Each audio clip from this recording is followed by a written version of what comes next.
Hello student, how are you? I am Anand Pandey. We are going to discuss about transportation in human body. जो आज का हमारा topic है वो transportation in human body है। And तो जैसा कि आप लोग जानते हैं कि हमारी बॉडी के अंदर बहुत सारे ऐसे कह सकते हैं सब्सटेंस होते हैं जिन्हें हमारी बॉडी में एक प्लेस से दूसरे प्लेस में पहुंचाने की रिक्वायरमेंट होती है। और ये कैसे पहुंचते हैं, कौन इसको पहुंचाता है, ये सब चीज़ें हम इस चैप्टर के अंतर्गत देखने वाले हैं। तो मैं आपको बताना चाहूँगा, जैसे होता क्या है कि हम जनरल वे में अगर बात करें तो हमारी लाइफ में बहुत सारी ऐसी चीज़ें होती हैं कि हम कुछ सामान है जिसे एक जगह से दूसरी जगह पर पहुंचाना चाहते हैं, तो उसके लिए हम किसी ट्रांसपोर्टर या किसी मीडियम का यूज़ करते हैं। जैसे सपोज दैट अगर हमें कोई भारी वस्तु को पहुंचाना है एक जगह से दूसरी जगह पर, तो हम क्या करते हैं, ट्रक का यूज़ करते हैं, मिनी ट्रक का यूज़ करते हैं, या फिर किसी ऐसे और दूसरे मीडियम का यूज़ किया जाता है। ऐसे ही हमारी बॉडी के अंदर भी एक ट्रांसपोर्टर है जो हमारी बॉडी में जितने भी मटेरियल्स हैं या जितने भी सब्सटेंस हैं उनको एक प्लेस से दूसरे प्लेस पे पहुंचाने का काम करते हैं। अब क्वेश्चन ये होता है कि कौन सा वो मटेरियल है या कौन सा वो सब्सटेंस है जो हमारी बॉडी में ये काम करता है।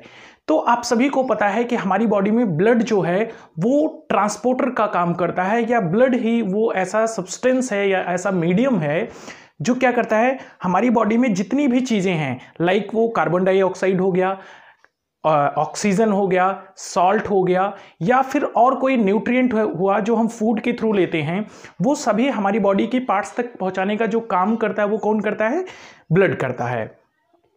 अब यहाँ एक और क्वेश्चन अराइज होता है कि ब्लड क्या ऐसे ही नॉर्मली हमारी बॉडी में घूमता रहता है इधर उधर? नहीं, ब्लड इस तरीके से ओपनली नहीं होता है हमारी बॉडी के अंदर। ब्लड को सर्कुलेट होने के लिए एक पाथ की रिक्वायरमेंट होती है जिसे हम वेन्स बोलते हैं, या फिर हिंदी में नाड़ी वगैरह बोला जाता है। तो अब वो ब्लड कैसे लेकर के जाता है, कौन कौन सी चीज़ें होती हैं, इन सब के बारे में पढ़ेंगे। ऐसे ही हमारी बॉडी के अंदर एक ऐसा कह सकते हैं ऑर्गन है जो इस फंक्शन में, मतलब कि हम कह सकते हैं सर्कुलेशन के फंक्शन में, ब्लड सर्कुलेशन के फंक्शन में मेन रोल या इंपॉर्टेंट रोल अदा करता है। तो वो कौन है? वो हमारा हार्ट होता है। हार्ट क्या करता है, ये कह सकते हैं हम इंजन है, हमारी बॉडी का जो सर्कुलेशन होता है उसका एक मेन पार्ट है, प्रमुख अंग है। कैसे? जैसे कि हमें अगर अपनी छत के ऊपर पानी की सप्लाई ले जानी है, वाटर सप्लाई ले जाना है, तो हमें क्या करना होता है, कहीं ना कहीं हम मोटर का यूज करते हैं। और मोटर का क्या काम है, मोटर उस वाटर के अंदर या उस पानी के अंदर इतना फोर्स जनरेट करता है कि वो वाटर नीचे से ऊपर की तरफ चला जाता है, यानी कि आपकी छत के ऊपर जो टंकी रखी गई है उसमें चला जाता है। सेम काम यहां पर हमारी बॉडी के अंदर जो हमारा हार्ट है उसका भी सेम फंक्शन है या सेम वर्क है। ये क्या करता है, हमारी बॉडी के अंदर जो ब्लड होता है उसको इतना प्रेशर जनरेट करता है जिससे वो हमारी बॉडी के जो डिफरेंट पार्ट्स हैं, अलग अलग हिस्से हैं, चाहे वो अपर पोर्शन हो या फिर लोअर पोर्शन हो, वहां तक ये ब्लड सर्कुलेट हो जाता है। बहुत सारे स्टूडेंट का ये कंफ्यूजन था, या बहुत सारे लोगों का ऐसा परसेप्शन है कि जो ब्लड है वो हार्ट क्या करता है, प्यूरिफाई करता है। ब्लड को हमारा हार्ट प्यूरिफाई करता है। ये बिल्कुल ही गलत है। हमारा हार्ट जो है वो ब्लड को प्यूरिफाई नहीं करता है, केवल इसका काम है ब्लड को पंप करना। केवल ये ब्लड को क्या करता है, पंप करता है हमारी बॉडी के अंदर। जो ब्लड को प्यूरिफाई करता है वो हमारा लंग्स होता है। लंग्स के अंदर हमारा ब्लड जो होता है वो क्या होता है, प्यूरिफाई होता है। तो आइए इसे अब हम डिटेल में पढ़ते हैं, क्या चीज़ें हैं। आपको एक चीज़ कहना चाहूँगा, अगर आपको वीडियो पसंद आ रहा है तो लाइक और कमेंट जरूर करिए। वीडियो को अगर अभी तक आपने सब्सक्राइब नहीं किया है तो वीडियो को सब्सक्राइब करके बेल आइकन को जरूर प्रेस कर लीजिए, जिससे आपको नए नए वीडियोस की नोटिफिकेशन मिलती रहे। और हाँ, अगर आपके जानने वाला ऐसा कोई व्यक्ति है या कोई ऐसा स्टूडेंट है जिसे इस वीडियो की रिक्वायरमेंट हो सकती है या जिसे इससे कोई हेल्प मिल सकता है, तो आप इस वीडियो को शेयर जरूर करिए। ठीक है, तो आइए फिर हम टॉपिक को स्टार्ट करते हैं। यहाँ पे आप देख सकते हैं मैंने एक हार्ट का डायग्राम बनाया हुआ, हार्ट का स्ट्रक्चर बनाया हुआ है। इससे आप इजीली समझ सकते हैं, बट थोड़ा सा ये कॉम्प्लिकेटेड है। मैं इसको थोड़ा सा इजी वे में आपको समझाने की कोशिश करता हूं। जैसा कि आप लोग जानते हैं, अभी तक जो हम बचपन से हार्ट का स्ट्रक्चर पढ़ते आए हैं वो कुछ इस टाइप से पढ़ा है हमने, या इस टाइप से हमने देखा है हार्ट का स्ट्रक्चर, लाइक दिस। लेकिन अभी क्या है, हम हायर क्लासेस में हैं या हायर क्लास में हैं, जिसकी वजह से हम ये डायग्राम तो नहीं बना सकते हैं एग्जाम में। लेकिन मैं इस डायग्राम के थ्रू आपको इसको समझाने की कोशिश करता हूं, जिससे इसके थ्रू आप इसे ईजिली समझ पाएंगे। तो होता क्या है हमारा, ये suppose that this is our heart, और ये क्या है, ये 4 पार्ट्स में डिवाइडेड है। ये क्या है, 4 पार्ट्स में डिवाइडेड है, यानी कि हमारे हार्ट्स के अंदर 4 चैम्बर है। आप देख सकते हैं 1 2 3 4, ये 4 चैम्बर है जो हमारे हार्ट्स में होता है। ह्यूमन हार्ट्स में 4 चैम्बर होते हैं। ये क्वेश्चन काफ़ी इंपॉर्टेंट है, बहुत सारी प्रिपरेशन के हिसाब से भी इंपॉर्टेंट है और आपके बोर्ड के हिसाब से भी इंपॉर्टेंट है कि how many chambers in human body. ठीक है, तो 4 चैम्बर होते हैं। अभी देखते हैं इसका क्या इंपॉर्टेंट है। 4 चैम्बर होने का भी बहुत इंपॉर्टेंट है। क्या इंपॉर्टेंट है अभी पता चलेगा आगे। तो अब यहाँ पे 4 चैम्बर हो गया। अब ये लाइन आपको दिख रही होगी, अगर हमारे हार्ट का जो इस लाइन से बात करें तो इसके जो एबव पोर्शन है वो कहलाता है atrium. Above portion is called atrium. इसे क्या कहते हैं, एट्रियम कहते हैं। और जो इसके लोअर पोर्शन है इसे कहते हैं वेंट्रिकल।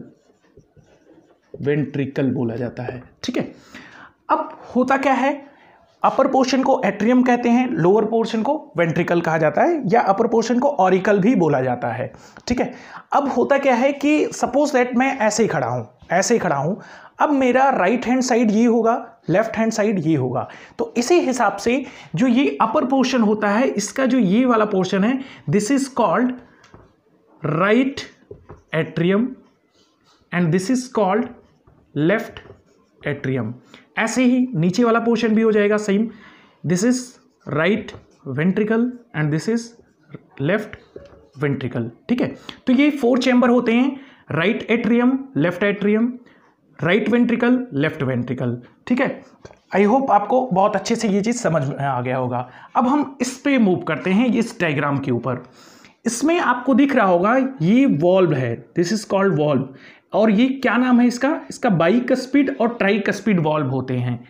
इन वॉल्व का क्या फंक्शन है हमारी बॉडी के अंदर, कि ये वॉल्व क्या करते हैं, ब्लड को यूनिडायरेक्शनल फ्लो होने में हेल्प करते हैं। मीन्स ये हुआ कि अगर ब्लड यहाँ से इस वॉल्व के थ्रू होता हुआ इसमें आ गया तो वापस से फिर ये ऊपर वाले चैम्बर में नहीं जाएगा।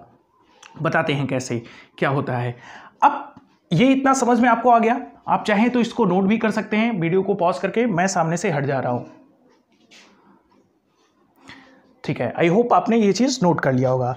ठीक, आगे अब थोड़ा सा देखते हैं कैसे क्या ब्लड हमारा किस तरीके से फ्लो होता है, या कौन से वेन्स होती हैं जो ब्लड को फ्लो होने में हेल्प करती हैं।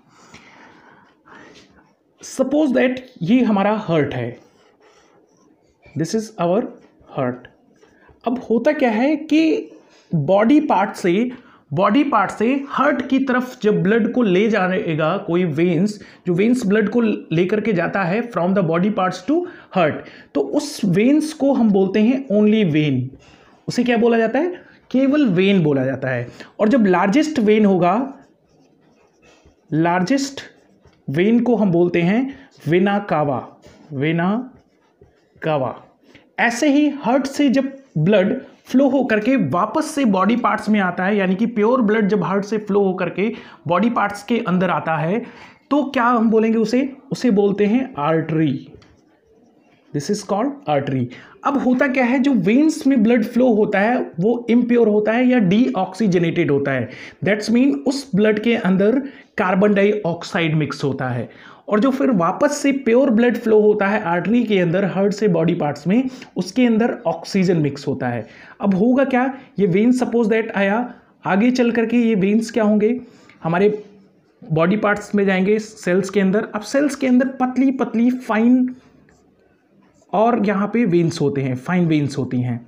उसके बाद में फिर ये वेन्स आगे चल करके फिर से एक मोटी वेन्स के रूप में आ जाती हैं, फिर ये वापस से मिल जाती हैं।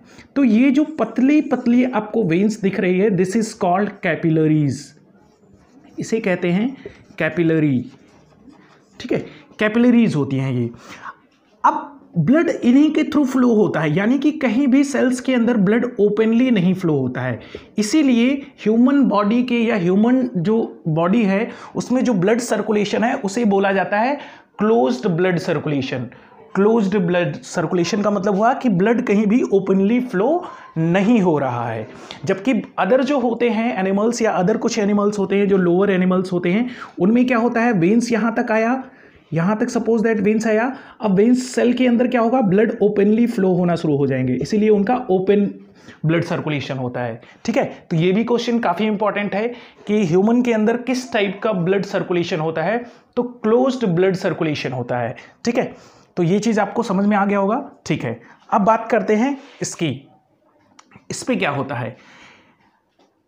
अब यहां पे आपको दिख रहा होगा एक वेन्स है जहां से CO2 वाला ब्लड आ रहा है हार्ट के अंदर, और एक वेन यहां है अपर साइड में, यहां से भी CO2 वाला ही ब्लड आ रहा है। ये जो अपर वाला वेन है this is called superior vena cava, और जो ये लोअर वाला वेन है इसे कहते हैं इंफीरियर वेना कावा। दोनों वेन्स एक ही हैं, बस इनका डिफरेंस क्या है कि जो इंफीरियर वेना कावा है, ये जो पोर्शन आपको दिख रहा है, ये ब्लड कहां से लेकर के आता है, इसमें इम्प्योर ही ब्लड फ्लो होता है, यानी कि डीऑक्सीजनेटेड ब्लड फ्लो होता है। दैट्स मीन ऐसा ब्लड जिसके अंदर कार्बन डाइऑक्साइड होता है, वो लोअर पार्ट से आता है। हमारा हार्ट यहाँ पे होता है अपर साइड में, तो हार्ट के जो लोअर पार्ट है, जो लोअर हिस्सा है हमारी बॉडी का, वहां से जो ब्लड आता है वो कौन लेकर के आता है, इंफीरियर वेना कावा लेकर के आता है। और हमारे हार्ट के जो अपर पोर्शन से, यानी कि यहां से जो ऊपर वाला हिस्सा है हमारा, वहां से जो ब्लड लेकर के आएगा वो कौन लेकर के आएगा, superior vena cava. Inferior vena cava क्या करेगा, लोअर पोर्शन से लेकर के आएगा ब्लड को जिसमें कार्बन डाइऑक्साइड मिक्स है, और सुपीरियर वेना कावा क्या करेगा, अपर बॉडी पार्ट से लेकर के आएगा ब्लड को जिसमें कार्बन डाइऑक्साइड मिक्स है। अब ये दोनों क्या किए, ब्लड को लेकर के आए, और सबसे पहले इसने क्या किया, राइट एट्रियम में आया है। यहां मैंने चैम्बर बताया, आपको पहले ही बताया कि ये जो है ये क्या है, ट्यूब्स है, जिन्हें क्या कहते हैं, बाइकस्पिड या फिर ट्राइकस्पिड वॉल्व बोला जाता है। इस ट्यूब के अपर वाला जो हिस्सा है वो क्या है, हमारा एट्रियम है, और इसके नीचे वाला जो हिस्सा है वो क्या है, हमारा वेंट्रिकल है। यहाँ पे आप देख सकते हैं मैंने RA लिखा हुआ है, दैट्स मीन राइट एट्रियम। यहाँ पे LA लिखा हुआ है, दैट्स मीन लेफ्ट एट्रियम। यहाँ पे RV लिखा हुआ है, दैट्स मीन राइट वेंट्रिकल, और यहाँ पे LB लिखा हुआ है, दैट्स मीन लेफ्ट वेंट्रिकल। ठीक है, तो अब क्या हुआ, ब्लड यहां से सुपीरियर वेना कावा और इंफीरियर वेना कावा से होता हुआ कहां पे आया, हमारे राइट एट्रियम में आ गया। अब ऐसा नहीं है कि राइट एट्रियम में जैसे आया तैसे ही ब्लड को फिर हार्ट ने क्या किया, तुरंत ही भेज दिया हमारी बॉडी पार्ट्स में, नहीं, या फिर लंग्स में भेज दिया, ऐसा नहीं होता है। क्या होता है, अब ये राइट एट्रियम क्या करेगा, फिलअप हो जाएगा, पूरी तरीके से ये ब्लड से भर जाएगा। अब कैसे भरेगा, जैसे सपोज दैट कि जब इसमें ब्लड आना शुरू होता है तो ये क्या करता है, ये धीरे धीरे रिलैक्स होना शुरू होता है। जैसे जब गुब्बारा हम लेते हैं, और गुब्बारा क्या होता है, पहले पिचका होता है, और जब हम उसमें हवा भरना स्टार्ट करते हैं तो क्या होता है, फूलना स्टार्ट हो जाता है। सेम प्रोसेस यहाँ भी है। ये क्या होता है कि जैसे जैसे इसमें ब्लड आता है, ये ब्लड क्या हो, ये एट्रियम क्या होगा, राइट एट्रियम, ये फूलना शुरू कर देगा, ऐसे ऐसे ये फूलेगा। और ये सपोज दैट कि ये क्या हो रहा है, ये क्लोज है या कॉन्ट्रैक्ट है, तो यहाँ वाला जो राइट वेंट्रिकल होता है ये इस पोजीशन में होता है, यानी कि कॉन्ट्रैक्ट होता है, और ये क्या होता है, रिलैक्स मोड में होता है। अब जैसे ही यहाँ पे ब्लड फिलअप हो गया राइट एट्रियम के अंदर, यहाँ पे दिस इज राइट एट्रियम और this is left ventricle, sorry right ventricle.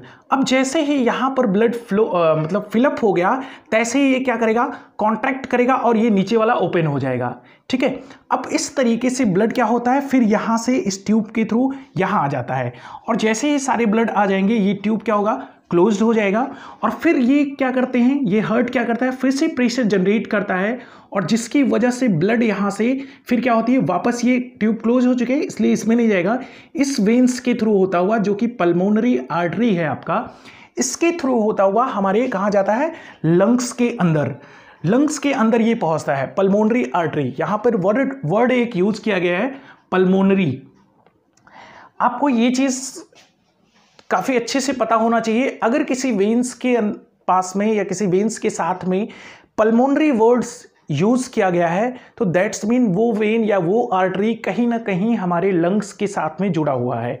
ठीक है, पल्मोनरी वर्ड अगर जैसे ही आपको दिख रहा है दैट्स मीन वो हमारे लंग्स के साथ में अटैच्ड है, वो वेन या वो आर्टरी। ठीक है, तो ये क्या करता है, ये उस ब्लड को जो कि जिसके अंदर कार्बन डाइऑक्साइड मिक्स है या डीऑक्सीजनेटेड ब्लड है, या हम कह सकते हैं इम्प्योर ब्लड है, उसको ये क्या करेगा, ये यहां से भेजेगा पल्मोनरी आर्टरी के थ्रू लंग्स के अंदर। अब ब्लड हमारा लंग्स के अंदर चला गया, अब क्या होगा वहां पे लंग्स में आपको पता है कि जब हम ब्रीदिंग करते हैं तो ऑक्सीजन लेते हैं एयर के साथ में, ठीक है, ऑक्सीजन नहीं लेते, केवल एयर लेते हैं, उसमें ऑक्सीजन अवेलेबल होता है, ठीक है। तो अब क्या होता है कि ऑक्सीजन उसमें जो रहता है उस एयर में ब्रीदिंग के थ्रू वो हमारे लंग्स में रहता है, और ये जब ब्लड वहां पे पहुंचता है तो उस ब्लड के साथ में मिक्स हो जाता है, जिससे ये ब्लड क्या होगा, ऑक्सीजनेटेड हो जाएगा, यानी कि ऑक्सीजन उसमें मिक्स हो जाएगा, और फिर वो लंग्स क्या करता है, वापस से हमारे हार्ट में भेजता है। और जब वो लंग्स भेजेगा वापस से हार्ट के अंदर, तो तभी एक वेन की रिक्वायरमेंट होगी बॉडी, हार्ट को या बॉडी को हमारे वापस इसी से तो भेज नहीं सकता, क्योंकि यहाँ पे कौन सा ब्लड फ्लो हो रहा है, इम्प्योर ब्लड फ्लो हो रहा है। तो उसको लाने के लिए जो हमारे हार्ट से जो हमारे लंग से जो वापस से प्योर ब्लड आता है हार्ट के अंदर, उसे लेकर के आने वाला जो वेन्स होता है उसे बोलते हैं पल्मोनरी वेन बोला जाता है, ठीक है, उसे क्या बोलते हैं, पल्मोनरी वेन बोलते हैं। अब यहां पर एक चीज देखने वाली बात है कि पल्मोनरी वेन क्या कर रहा है, प्यूरिफाइड ब्लड को लेकर के आ रहा है, कहां से, हार्ट से, लंग से हार्ट के अंदर लेकर के आ रहा है। अब ये देख सकते हैं आप O2 वाला ब्लड है, O2 मैंने यहां लिखा हुआ है, दैट्स मीन ब्लड इसमें मिक्स है। अब इस वेन्स के थ्रू होता हुआ सबसे पहले जो हमारा ऑक्सीजनेटेड ब्लड होता है वो पहुंचता है लेफ्ट एट्रियम के अंदर, लेफ्ट एट्रियम में ये ब्लड पहुंचेगा। अब लेफ्ट एट्रियम में जैसे पहुंचा तो सेम प्रोसेस होता है जो यहां पर मैंने आपको बताया था कि लेफ्ट एट्रियम क्या होगा, रिलैक्स होना शुरू होगा, और ये लेफ्ट वेंट्रिकल क्या होगा, कॉन्ट्रैक्ट रहेगा, और जैसे ही ये लेफ्ट एट्रियम फिलअप हो जाएगा ये वापस से कॉन्ट्रैक्ट होगा और ये क्या होगा, रिलैक्स हो जाएगा, और ये ट्यूब्स ओपन होंगे, फिर बाद में क्लोज हो जाएंगे जब ये ब्लड इसके अंदर आ जाएगा। अब O2 वाला ब्लड यहां पे पहुंच गया लेफ्ट वेंट्रिकल के अंदर। अब ये देख रहे होंगे आप, ये थोड़ी सी मोटी मसल्स है, जो कार्डियक मसल्स है, ये थोड़ी सी हैवी है, यानी कि थिक है, और इसका थिकनेस होने से ये फायदा होता है कि ये उतना पावर जनरेट कर पाता है जिससे ब्लड वापस से हार्ट से क्या होता है, बॉडी पार्ट्स में भेज दिया जाता है। अब क्या होगा, ये क्लोज हो जाएंगे, जो आपका कस्पिड वॉल्व है ये क्लोज हो जाएगा, और फिर ये जो हार्ट है हमारा वो फिर से एक बार पावर जनरेट करेगा, यानी कि प्रेशर लगाएगा, और फिर ब्लड यहाँ से होता हुआ, ये आप देख सकते हैं यहाँ से, ये जो आपका है एरोटा, ये आर्टरी का ही जो मोटा वाला मतलब लार्जेस्ट वेन होता है उसे एरोटा बोला जाता है, ठीक है। तो एरोटा से होता हुआ ये ब्लड जो है फिर हमारे बॉडी पार्ट्स में भेज दिया जाता है। तो इस तरीके से ब्लड जो है हमारी बॉडी में सर्कुलेट करता है, या इस तरीके से सर्कुलेशन चलता है हमारी बॉडी के अंदर। अब यहां पर मैं आपको एक और चीज बताना चाहूंगा ब्लड प्रेशर के बारे में, ब्लड प्रेशर कैसे जनरेट होता है। तो मैं आपको एक चीज क्लियर कर देना चाहता हूं कि ब्लड प्रेशर जो जनरेट होता है वो क्या होता है। इसको मैं इरेज कर रहा हूं, आप चाहें तो नोट कर लीजिए, इसको वीडियो को पॉज करके आप इसे नोट कर सकते हैं, ओके, ठीक है। तो ब्लड प्रेशर की बात कर रहे थे, एक चीज़ आपको समझने वाली है कि थोड़ा सा मैं इसको बता दे रहा हूँ, ये जो होता है ये कार्डियक मसल्स होता है, ये इस तरीके से, और ये जो बीच वाला है ये सेप्टम कहते हैं इसे, ठीक है। अब अगर ये जो है ये वाला पोर्शन क्या हो रहा है, कॉन्ट्रैक्ट हो रहा है, तो इधर वाला भी पोर्शन क्या होगा, कॉन्ट्रैक्ट रहेगा, और ये वाला पोर्शन और ये वाला पोर्शन क्या होंगे, रिलैक्स रहेंगे, यानी कि वाइस वर्सा डायरेक्ट होता है इनमें, ठीक है। ये कॉन्ट्रैक्ट तो ये भी कॉन्ट्रैक्ट, और ये दोनों क्या होंगे, रिलैक्स होंगे। ये दोनों अगर कॉन्ट्रैक्ट होंगे तो ये दोनों क्या होंगे, रिलैक्स होंगे। तो जो ब्लड प्रेशर होता है वो किसकी वजह से होता है, लेफ्ट वेंट्रिकल की कॉन्ट्रैक्शन या रिलैक्सन की वजह से ब्लड प्रेशर जनरेट होता है। और ब्लड प्रेशर को जो नापने वाली मेजरमेंट करने के लिए जो मशीन होती है उसको तो आपको पता ही होगा, क्या नाम होता है, स्फिग्मोमैनोमीटर। यहां पे मैं लिख दे रहा हूं स्फिग्मोमैनोमीटर,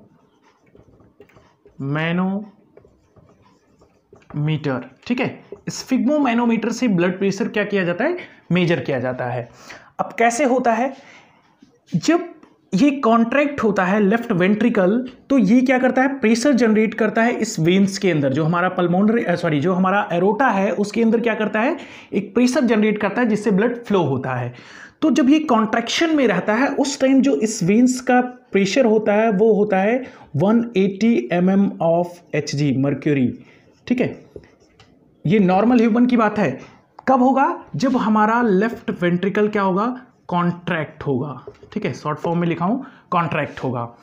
उसके बाद में जब ये रिलैक्स होगा, दैट्स मीन प्रेशर इसमें क्या हो गया, कम हो गया, तो उस कंडीशन में क्या होगा, ये होगा 80 mm of Hg।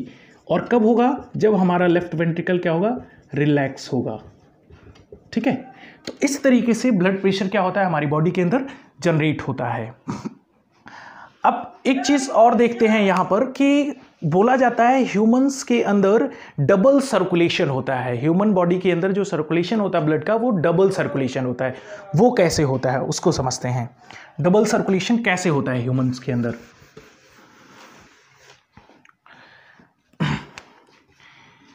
Suppose that ये हमारा क्या है, हार्ट है, ये हार्ट हो गया हमारा। यहां से ये वेन्स है जो हार्ट से कहां लेकर के जा रही है ब्लड को, लंग्स के अंदर। यहां पे हमारा सपोज दैट लंग्स है, ऐसे ना बना करके ऐसे बना लेते हैं, दिस इज आवर लंग्स। और फिर ब्लड को लंग्स से वापस कौन लेकर के आता है, हार्ट में लेकर के आते हैं। ठीक है, फिर हार्ट से वापस से ब्लड को कहां भेज दिया जाता है, सेल्स के अंदर, दिस इज आवर सेल्स या बॉडी पार्ट्स बोल सकते हैं। फिर जो सेल्स के अंदर या बॉडी पार्ट्स के अंदर CO2 वाला ब्लड होता है, उसे वापस कहां भेजा जाता है, हार्ट के अंदर। यानी कि यहां पर कौन सा ब्लड चल रहा है, CO2 का, फिर हार्ट के अंदर पहुंचा, फिर हार्ट ने उस CO2 वाले ब्लड को कहां भेजा, लंग्स के अंदर, फिर लंग्स उस ब्लड को प्योरीफाई किया और O2 वाला ब्लड वापस से हार्ट में भेजा, फिर हार्ट वापस से O2 वाला ब्लड कहां पे भेजा, सेल्स के अंदर। तो ये जो आपको दिख रहा होगा, इसी की वजह से देख रहे होंगे आप, एक सर्कुलेशन यहाँ पे हो रहा है और एक सर्कुलेशन यहाँ पे हो रहा है। इसी वजह से हमारी बॉडी को बोला जाता है कि हमारी बॉडी के अंदर क्या होता है, डबल सर्कुलेशन होता है। तो आई होप आपको ये चीज़ें समझ में आ गई होंगी। अब मैं क्या कर रहा हूँ, जो है बोर्ड के सामने से हट जा रहा हूँ। आप इस डायग्राम को बहुत अच्छे से नोट कर लीजिए और इसको समझ लीजिए। अगर कोई क्वेरी है आपकी तो कमेंट बॉक्स में कमेंट जरूर करते रहिए, जिससे हमें पता चल सके कि आपकी कोई प्रॉब्लम है। ठीक है, और उसका हम आंसर दे पाएँ।